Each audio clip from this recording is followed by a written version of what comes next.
HMPV बद्दल अनेकांच्या मनात अनेक प्रश्न आहेत। कोरोनाचं संकट भारतीयांनी अनुभवल्यामुळे HMPV बद्दल थोडीशी भीती सुद्धा आहे। मात्र HMPV ला खरंच घाबरण्याची गरज आहे का?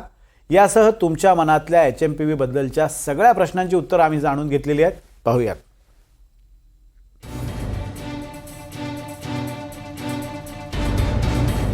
HMPV विषाणू म्हणजे नक्की काय? HMPV म्हणजे ह्यूमन मेटा न्यूमोव्हायरस। हा फ्लू सारखा विषाणू आहे। हा श्वसन संस्थेचा आजार आहे। सर्दी खोकल्यासारखाच हा आजार असतो। HMPV ची लक्षणं कुठली? सर्दी, खोकला, घसा दुखणं, ताप, श्वास घ्यायला त्रास अशी HMPV ची लक्षणं आहेत। HMPV चा धोका कुणाला? 2 वर्षांपेक्षा खालच्या मुलांना आणि 65 पेक्षा जास्त वयाच्या नागरिकांना या विषाणूची लागण लवकर होण्याची शक्यता असते। तसंच ज्यांची प्रतिकारशक्ती कमी आहे अशांनाही लागण होण्याची शक्यता आहे। या आजाराचं स्वरूप नेमकं कसं आहे? HMPV विषाणू संसर्गजन्य आहे। थंडीच्या दिवसात हा आजार वेगानं पसरतो। सर्दी किंवा खोकल्यामधूनही तो पसरतो। संसर्ग झाल्यानंतर 3 दिवसात त्याची लक्षणं दिसतात।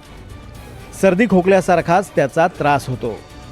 साधारणपणे 5 ते 10 दिवसात हा आजार बरा होतो।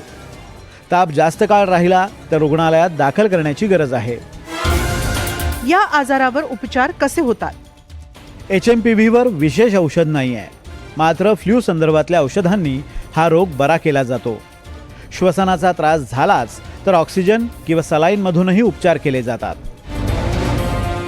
HMPV वर लस आहे का?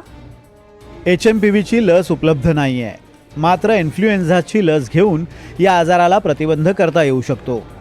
HMPV नं गंभीर रूप धारण केलंच तर यावरची लस लवकरच बाजारात उपलब्ध होऊ शकते। HMPV ला घाबरायचं कारण आहे का? HMPV ला घाबरायचं कारण नाही। HMPV हा कोरोना इतका धोकादायक मुळीच नाही। HMPV चा मृत्यूदर अतिशय कमी आहे। या आजारामध्ये ऑक्सिजनची सहसा गरज भासत नाही।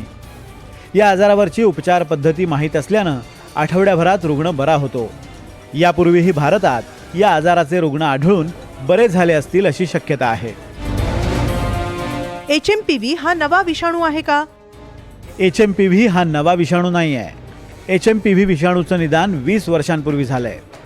2001 मध्ये नेदरलँडमध्ये पहिल्यांदा हा विषाणू सापडला। त्यानंतर जगभरात या विषाणूवर अभ्यास झालेला असल्यानं या विषाणूबद्दल पुरेशी माहिती जागतिक आरोग्य क्षेत्रामध्ये आहे। आणखी कुठल्या देशांमध्ये हा विषाणू पसरलाय? चीनसह Netherland, Britain, Finland, Australia, Canada आणि अमेरिकेत हा विषाणू आढळलाय।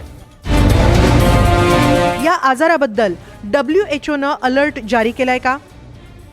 जागतिक आरोग्य संघटनेनं HMPV बद्दल आतापर्यंत कोणताही अलर्ट जारी केलेला नाही।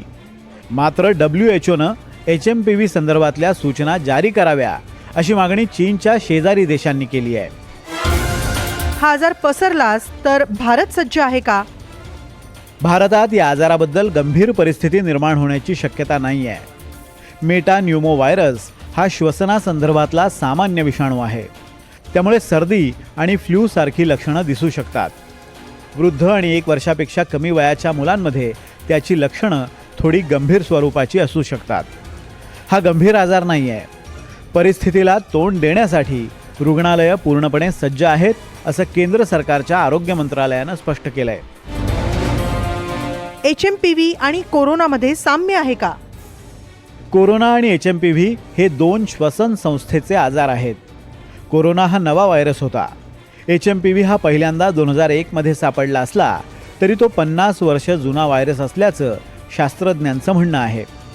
कोरोनाचा मृत्यूदर जास्त होता तर HMPVचा मृत्यूदर अतिशय कमी आहे। चीनमधले HMPVचे व्हिडिओ घाबरवणारे का आहेत? चीनमध्ये आजारांबाबत अतिदक्षता घेतली जाते। चीनमध्ये अजूनही 0 कोविड पॉलिसी लागू आहे। चीनमध्ये सर्दी झाली तरी लगेच तपासणी करा असे आदेश देण्यात आले। सरकारच्या या आदेशामुळे रुग्णालयात गर्दी झाली आहे। चीनमध्ये थंडी वाढल्यानं सध्या HMPV बरोबरच इन्फ्लुएन्झा आणि न्यूमोनियाची साथ असल्यानं तिथल्या रुग्णालयांमध्ये गर्दी दिसते आहे। HMPV टाळण्यासाठी काय खबरदारी घ्यायची?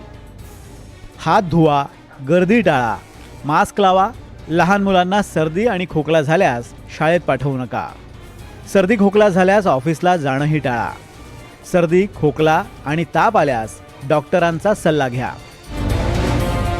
आणि आता सगळ्यात महत्त्वाचा आणि शेवटचा प्रश्न, HMPVमुळे लॉकडाऊन लावण्याची परिस्थिती निर्माण होईल का? भारत हा उष्ण कटिबंधातला देश आहे. तिथं थंडी जास्त काळ नसल्यानं भारताला फारसा धोका नाही. तसंच HMPV हा सौम्य स्वरूपाचा आणि जुना व्हायरस असल्यानं परिस्थिती गंभीर होऊन लॉकडाऊन लावण्याची वेळ येणार नाही. त्यामुळे घाबरू नका, मात्र खबरदारी घ्या. Bureau report, NDTV Marathi, Mumbai.